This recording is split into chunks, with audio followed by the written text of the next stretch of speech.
Melanie Stansbury didn't walk into that room to play politics, and the Judiciary Committee wasn't ready for what she was about to drop on them. Because the moment she opened her folder and revealed what had just landed in Congress, the entire tone of the hearing shifted. A case that had lived behind sealed files, secret deals, and selective silence was suddenly on the table in a way it never had been before. And the first question everyone should be asking is simple. What happens when one of the most protected stories in modern American history finally collides with real transparency? The hook of her testimony wasn't drama. It was the uncomfortable truth that no one in that room could escape. Now recognizes, we got a number here. Representative Stansbury. Gentlelady is recognized for 5 minutes. Go right ahead. All right. Well, good morning, Mr. Chairman, Ranking Member, members of the committee. I want to say thank you for the opportunity to testify here in the Judiciary Committee. It's an honor to be here to discuss a case that is as serious as it is urgent, and that is the ongoing congressional inquiry into the Jeffrey Epstein case and the failures of the criminal justice system to hold powerful individuals accountable.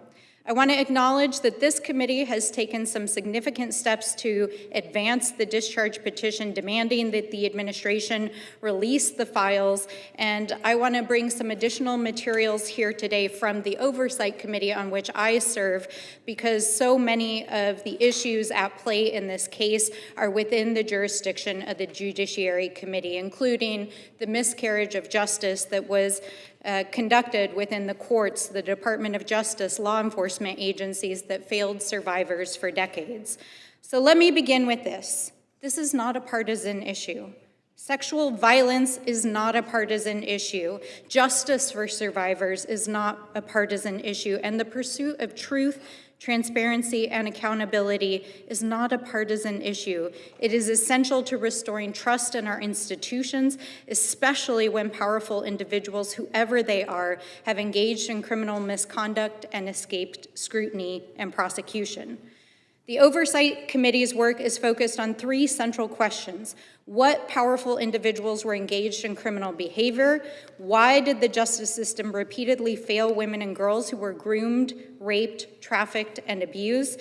And were individuals with significant influence shielded from proper investigation and accountability? And how do we pursue justice today? Questions that are surely within the clear jurisdiction and interest of this committee. In recent weeks, pursuant to a subpoena, the Oversight Committee has received tens of thousands of documents from the Epstein estate, including more than 1,600 references to the current president. These include emails, correspondence, financial records, litigation documents, and statements attributed to Epstein himself. I want to be clear, these documents contain allegations including sworn statements that must be evaluated through a full, transparent, investigative lens and process. And this is precisely why releasing the full, unredacted Epstein files is essential, and why this public inquiry is also essential. Among the materials I will reference are a sexual assault case in which Donald Trump appears to have been subpoenaed, served, and deposed, sworn statements involving a then 16-year-old who was recruited at Mar-a-Lago, who alleged that she was groomed and assaulted by Epstein and others, including those with significant global influence, emails and correspondence in which Epstein states that Trump knew about the girls and that minors were being recruited from Mar-a-Lago, that Trump was present at Epstein's residence on numerous occasions, and that Epstein possessed photographs of Trump with young girls, and that Trump was, quote, the dog that hadn't barked, a phrase that Epstein used to suggest Trump's potential silence to police. The documents also reference financial transfers between Epstein and Trump, discussion of Trump's business affairs, and concerns about potential money laundering through real estate transactions, all matters that may or may not have criminal significance and clearly warrant investigation. Additionally, we have documents from the Epstein estate in which Epstein himself assessed that he faced a mandatory minimum of at least 10 years in prison, yet the Justice Department declined to prosecute him under federal federal law despite recommendations from his own line prosecutor. And these statements appear to directly conflict with sworn testimony that the Oversight Committee received from U.S. Attorney Alex Acosta just a few months ago when he claimed that credible evidence to pursue federal charges was not there. Together, these materials are a substantial body of evidence, and it is evidence that the American people deserve and demand to see. Justice matters because those who abused, enabled, financed, and protected this criminal enterprise must face the truth and must face consequences. And transparency is essential for healing and restoring confidence in the rule of the law, and it is essential because Congress has a responsibility to ensure that our justice system protects victims, not perpetrators. And that includes strengthening victims' rights legislation that will likely move through this very committee. And so part of why I am here today is to advocate to please take the partisanship out of this case. Please address the facts as you see them before you. Please join us in this investigation, and please help us hold these people accountable. Thank you. Thank you, Representative. Appreciate you sharing today.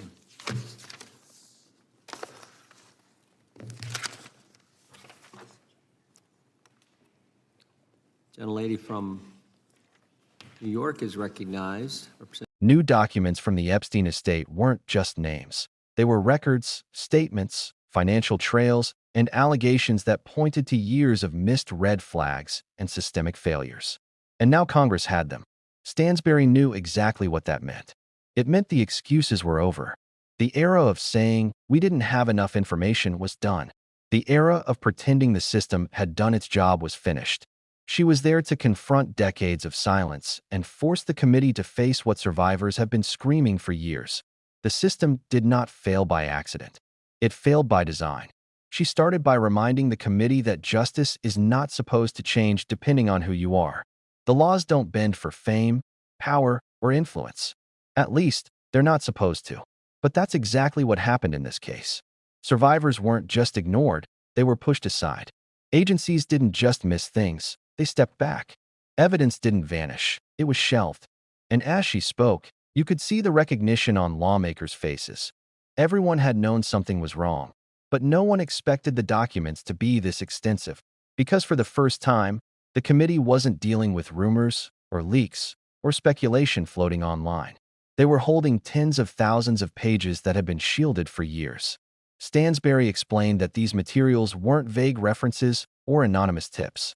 They were emails, travel logs, litigation records, statements attributed directly to Epstein, and financial transfers that reflected the inner workings of a network no one fully understood. And when she said the number, tens of thousands, it hit the room like a weight. This wasn't a missing puzzle piece. It was the whole box crashing open at once. She made it clear that the goal wasn't to target political opponents or generate headlines. The goal was to figure out why, for so long, no one followed the evidence. Why prosecutors backed down. Why agencies lost interest. Why survivors were forced to relive their trauma without ever seeing real accountability. Stansbury emphasized that this wasn't a partisan battle. It was a reckoning. A reckoning with a system that consistently protects the people who can afford protection and buries the people who can't. Then she dropped the details. The documents contained sworn statements from civil litigation, notes from investigators, internal correspondence, and emails that suggested certain individuals were aware of minors being brought into spaces they had no business being in. Some documents even included language attributed to Epstein indicating he believed silence from influential people was part of what kept him safe. And Stansbury didn't say this as fact. She framed it exactly as the materials presented it. Allegations, claims, statements that must be examined through a proper investigative lens. But the point was clear. These weren't whispers anymore. They were records. She referenced one case involving a then 16-year-old who said she had been recruited, groomed, and assaulted. The materials indicated she wasn't the only one. There were mentions of global figures, business leaders, and individuals with access to enormous power circles. And again, Stansbury didn't point a finger. She didn't accuse. What she did was far more powerful. She demanded that Congress stop pretending these references didn't exist. She pushed further. explaining that some documents showed alleged photographs, logs of who visited Epstein's residences, and emails where he described interactions involving minors. There were financial notes suggesting transfers that raised questions about whether certain transactions may have been intentionally obscured. And as she spoke, she wasn't just describing documents. She was describing a timeline of opportunities where the system could have intervened, but didn't. Then came the most damning part of her testimony: the internal conflict between federal prosecutors. According to the materials, Epstein himself believed he faced a mandatory minimum of 10 years under federal law if his crimes were pursued the way they should have been. And yet, the Department of Justice did not pursue those charges, even though internal prosecutors reportedly recommended otherwise. Stansbury pointed out that this directly contradicted sworn testimony the committee had previously received. Someone was lying, or someone was hiding something.